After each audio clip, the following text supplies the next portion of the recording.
New tonight at 9, the Port City is also dealing with another money issue. And Bob, this one involves the fire department. More to the point, how long it takes the department to respond to emergencies. Fox 10 News reporter Paige Malone is working this story for you tonight. Paige?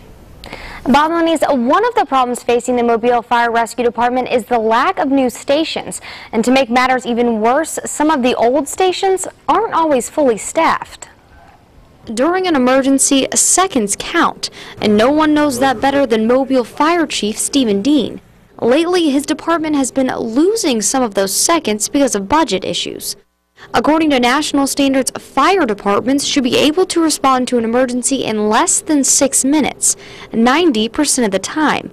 But as of late, Mobile's Fire Rescue Department is only hitting that mark half the time. It's just something that you deal with and you move on.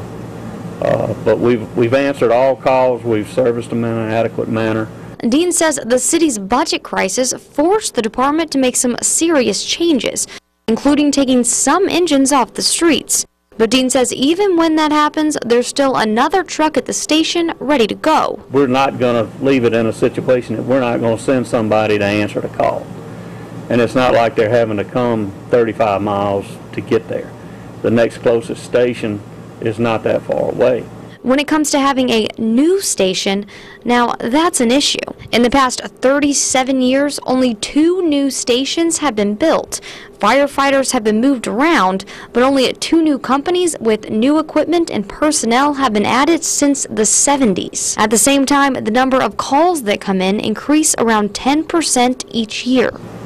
We could add 18 fire stations in this city, and we would meet 90% of the time. We would have a unit in the front door within 6 minutes. But that's a goal. I doubt if I'll ever see this city add 18 fire stations. Now, the city is about to add 1 new station. It will be built around Bellingrath Road. Construction could start in September. It's being paid for by grants, not through the city's budget.